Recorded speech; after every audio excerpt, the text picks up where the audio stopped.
गांव में खेती का मौसम शुरू होने वाला होता है और सब पंछी बहुत बेसब्री से इस मौसम का इंतजार कर रहे होते हैं। इसलिए जो ज्यादा खेती करेगा वो इतना ही मुनाफा पाएगा और इस मुनाफे से चिड़िया और कौवा को पूरा साल गुजारना होगा। मैं इस साल खूब खेती बाड़ी करूंगा ताकि मुझे भी सबसे ज्यादा मुनाफा हासिल हो, क्योंकि पिछले साल मैंने मेहनत की और मुझे मेहनत का सिला भी ना मिला और रानू चिड़िया को सबसे ज्यादा मुनाफा हासिल हुआ।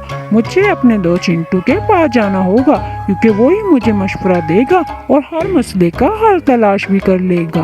अरे वाह, आखिरकार खेती का मौसम आ ही गया। मैं इस साल बैंगन की खेती करूंगी और ज्यादा मुनाफा भी कमाऊंगी, लेकिन बहुत ज्यादा दाना लाना पड़ेगा क्योंकि ज्यादा दाना लाऊंगी तो ज्यादा मुनाफा कमा पाऊंगी। मैं वक्त ज़ाया किए बगैर सीधा बाजार जाती हूँ। अगर मुझे देर हो गई तो सब चिड़िया सारा दाना ले जाएंगी और बाकी कुछ भी नहीं बचेगा। अगर अच्छा दाना ना बचा तो फिर मैं कैसे खेती कर पाऊंगी? ये सोचकर चिड़िया वहाँ से चली जाती है और दूसरी तरफ कौवा और चिंटू कबूतर आपस में मिलकर कोई खुफिया प्लान बना रहे होते हैं। प्लान बनाने के बाद एकदम कौवा खुशी से बोलता है, अरे वाह चिंटू कबूतर, ये आइडिया पहले क्यों नहीं मेरे दिमाग में आया। अब तो खेती मैं करूँगा और चिड़िया भी मुझसे मुकाबला नहीं कर पाएगी, ये मेरा दावा है।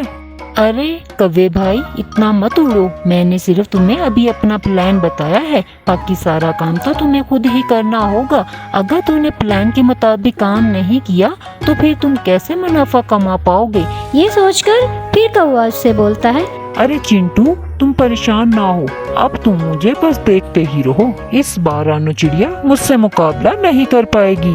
फिर इसके बाद रानू चिड़िया बाजार से दाना इकट्ठा कर लाती है। पिछले साल चिड़िया ने मकई की खेती की थी, अब बैंगन का मौसम था इसलिए वो बैंगन की खेती करने जा रही थी।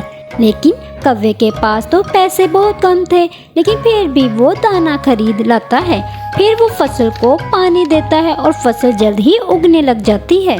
रानू चिड़िया भी अच्छे से खुदाई करती है ताकि जमीन नरम हो जाए। फिर उस पर ट्रैक्टर चलाकर बीज बो देती है। रानू चिड़िया अपनी खेती का बहुत ज्यादा ख्याल रखती है और अपनी खेती में अच्छी तरह पानी भी देती है। लेकिन थोड़े दिन बाद रानू चिड़िया परेशान हो जाती है।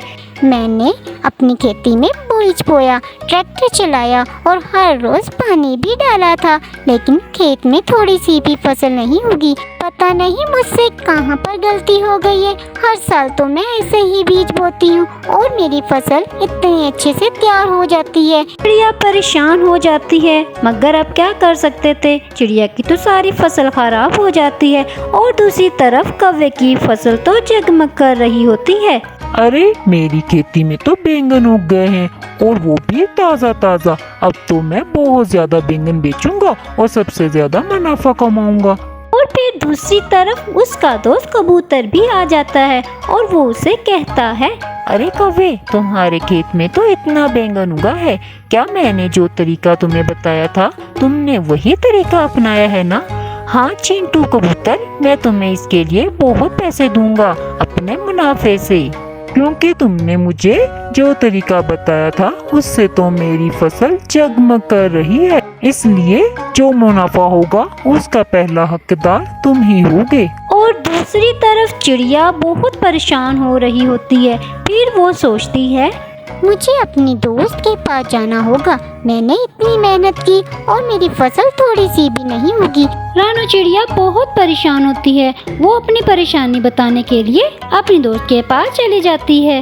रानू चिड़िया की बातें सुनकर उसकी दोस्त रानू चिड़िया को एक प्लान बताती है जो रानू चिड़िया को बहुत अच्छा लगता है। रानू चिड़िया सीधा कौवे के घर जाती है और क्या देखती है कि कौवा अपने दोस्त को पैसे दे रहा होता है। कौवे भाई, अगर मैं रानू चिड़िया के खेत से बैंगन के बीज ना चुराता तो आज तुम्हें इतना मुनाफा ना होता। हाँ यार, तुम बस अब ये पैसे रखो और अपना मुंह भी बंद रखना। इस तरह रानू चिड़िया को इन दोनों की चालाकियों का पता चल जाता है। फिर वो ये देखकर बदला लेने की ठान लेती है। चिड़िया हाथ में कुल्हाड़ी उठा लाती है और कहती है, तुमने मेरे खेत से मेरे बीज चुराए, इसलिए तुम्हें इतना मुनाफा हासिल हुआ। अब मैं तुम्हें नहीं छोड़ूंगी। इस तरह चोरी करने वाले को सजा मिल जाती है। प्यारे दोस्तों, अब आप मुझे कमेंट्स में बताएं कि इस तरह चोरी करने वालों की आपकी नज़र में क्या सजा बनती है। प्यारे दोस्तों, आप मेरे चैनल फेरी चिड़िया को लाइक, सब्सक्राइब और शेयर करना मत भूलिएगा।